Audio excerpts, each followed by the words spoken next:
Good morning बच्चों। आज हम अपनी हिंदी में जो मिठाई वाला पार्ट पढ़ रहे थे उसको आगे देखेंगे। पहली बार वो मिठाई वाला खिलौने बेचने आता है, खिलौने बेच के जब चला जाता है तो फिर दोबारा से वो 6 महीने बाद आता है, और 6 महीने बाद आता है तो क्या लेके आता है? मुरली लेके आता है। तो सब बच्चे इकट्ठे हो जाते हैं मुरली खरीदने के लिए। सब कहते हैं कि हमें भी मुरली चाहिए, हमें भी मुरली चाहिए।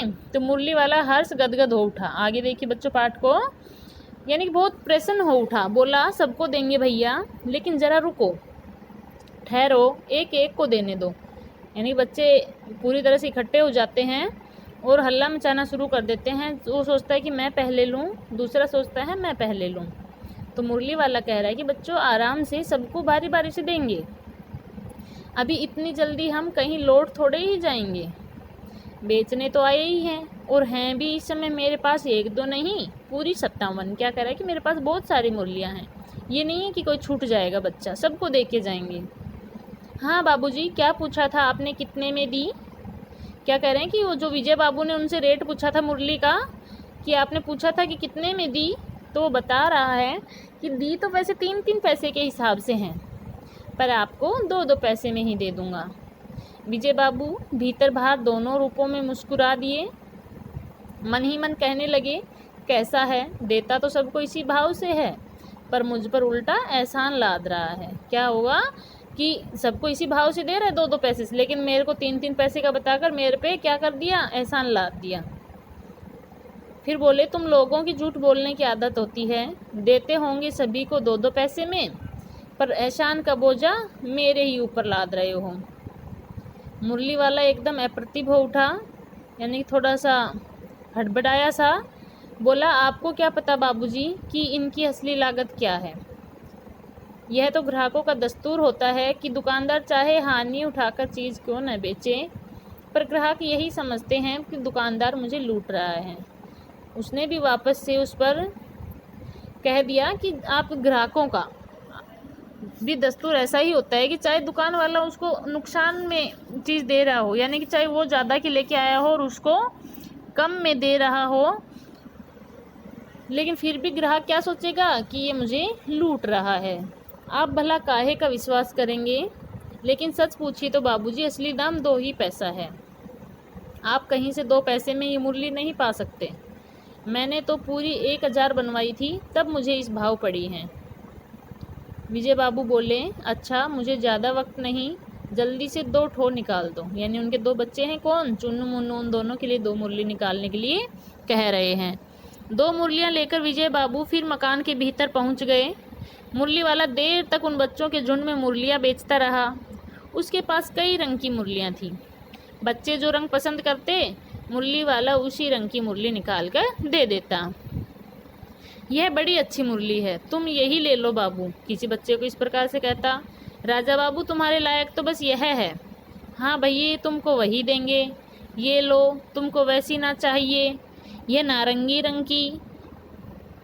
अच्छा वही लो, ले आए पैसे, मैंने पहले से ही निकाल कर रखी है। इस प्रकार से वो सब बच्चों को कह रहे हैं।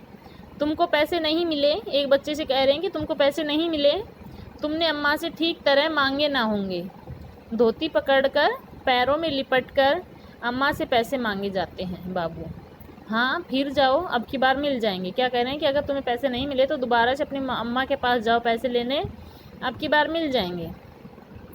एक को कह रहा है कि दुअन्नी है, तो क्या हुआ, ये लो पैसे वापस लो, यानी कि ज़्यादा होते हैं 2 पैसे से ज़्यादा, तो कह रहे हैं कि दुअन्नी है आपके पास, तो जो बाकी के आपके पैसे बच रहे हैं ये वापस ले लो। ठीक हो गया ना हिसाब, मिल गए पैसे? देखो मैंने तरकीब बताई। अच्छा अब तो किसी को नहीं लेना है, सब ले चुके। तुम्हारी माँ के पास पैसे नहीं हैं, अच्छा तुम भी ये लो। अच्छा तो मैं अब चलता हूँ। क्या कह रहा है कि किसी बच्चे के पास पैसे नहीं होंगे तो कह रहे हैं कि तुम्हारी माँ के पास अगर पैसे नहीं तो तुम भी ये मुरली रख लो, और अब मैं चलता हूँ। इस तरह मुरली वाला फिर आगे बढ़ गया। आज अपने मकान में बैठी हुई रोहिणी मुरली वाले की सारी बातें सुनती रही। आज भी उसने अनुभव किया कि बच्चों के साथ इतने प्यार से बातें करने वाला फेरी वाला पहले कभी नहीं आया। फिर वह सौदा भी कैसे सस्ता बेचता है, भला आदमी जान पड़ता है। इस प्रकार से कौन सोच रही है बच्चों?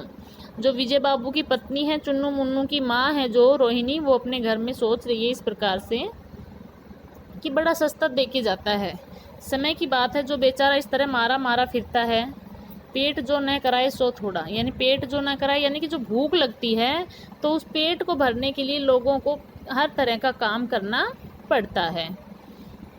इसी समय मुरली वाले का क्षीण स्वर दूसरी निकट की गली से सुनाई पड़ा, बच्चों को बहलाने वाला मुरलिया वाला, यानी वो अब दूसरी गली में मुरली बेचने चला गया। रोहिणी इसे सुनकर मन ही मन कहने लगी, और स्वर कैसा मीठा है इसका। बहुत दिनों तक रोहिणी को मुरली वाले का यह मीठा स्वर और उसकी बच्चों के प्रति वे स्नेहसिक्त बातें याद आती रही कि वो बच्चों से किस प्रकार से प्रेम से बातें करता है। वो सारी बातें उसको कई दिनों तक याद आती रही। महीने के महीने आए और चले गए, फिर मुरली वाला न आया। धीरे धीरे उसकी स्मृति भी क्षीण हो गई, यानी कि धीरे धीरे काफ़ी दिन बीत गए तो वो उसको भूलती चली गई, यानी एकदम से उसको भूल गए सब। आगे देखो बच्चों, 8 मास बाद, 8 महीने बाद, सर्दी के दिन थे। रोहिणी स्नान करके मकान की छत पर चढ़कर आजानुलंबित केश राशि सुखा रही थी, यानी उसके जो लंबे लंबे बाल थे उनको वो छत पे चढ़कर सुखा रही थी, क्योंकि सर्दी के दिन थे और धूप ज़्यादा निकलती नहीं है। ठीक है। इस समय नीचे की गली में सुनाई पड़ा, बच्चों को बहलाने वाला मिठाई वाला। अब की बार क्या लेके आया है वो बच्चों? मिठाई लेके आया है। ठीक है, आगे देखिए। मिठाई वाले का स्वर उसके लिए परिचित था। झट से रोहिणी नीचे उतर आई। उस समय उसके पति मकान में नहीं थे। हाँ, उनकी वृद्धा दादी थी। रोहिणी उनके निकट आकर बोली, दादी, चुन्नू मुन्नू के लिए मिठाई लेनी है। यानी उसके स्वर को तो पहचान ही गई थी कि वो उसी का स्वर है, क्योंकि 2 बार वो पहले आ चुका है, एक बार खिलौने वाला बनकर और एक बार मुरली वाला बनकर। तो दादी को बोलते कि चुन्नू मुन्नू के लिए मिठाई ले लो। रोहिणी, जरा कमरे में चलकर ठहराओ, मैं उधर कैसे आऊँ? कोई आता न हो। ज़रा हटकर मैं भी चिक की ओट में बैठी रहूँगी। क्या कह रही है कि मैं उधर नहीं आ सकती। कैसे नहीं आ सकती? सामने, यानी जो बाहर के आदमी रहते हैं उनके सामने उस टाइम में औरतें नहीं आती थी। आजकल भी काफ़ी जगहों पर ऐसा होता है, ग्रामीण इलाकों में या कुछ मुस्लिम समाज में, कि औरतें जो होती हैं वो बाहरी आदमी के सामने नहीं आती हैं। तो क्या कह रही है कि मैं ज़रा हटकर चिक की ओट में बैठी रहूँगी। अपनी दादी को बोल रही है कि आप ले लो। ठीक है। दादी उठकर कमरे में आकर बोली, ए मिठाई वाले, इधर आना। मिठाई वाला निकट आ गया। बोला, कितनी मिठाई दूँ माँ? ये नए तरह की मिठाइयाँ हैं, रंग बिरंगी, कुछ कुछ खट्टी, कुछ कुछ मीठी, जायकेदार, बड़ी देर तक मुंह में टिकती हैं, जल्दी नहीं घुलती। बच्चे बड़े चाव से चूसते हैं। इन गुणों के सिवा ये खांसी भी दूर करती हैं। इतने उसने मिठाइयों के क्या बता दिए बच्चों? गुण बता दिए। कौन कौन से गुण थे मिठाइयों में? रंग बिरंगी, खट्टी मीठी, जायकेदार, देर तक मुंह में टिकने वाली, और साथ साथ क्या करती हैं? खांसी को भी दूर करती हैं। चपटी गोल पहलदार गोलियां हैं, पैसे की 16 देता हूँ, यानी 1 पैसे की 16 मिठाइयाँ देता हूँ। इस प्रकार से उसने मोल भाव बता दिया। ठीक है बच्चों, आशा करती हूँ यहाँ तक आपको कहानी समझ में आ गई होगी। आगे की कहानी नेक्स्ट वीडियो में पढ़ेंगे। धन्यवाद।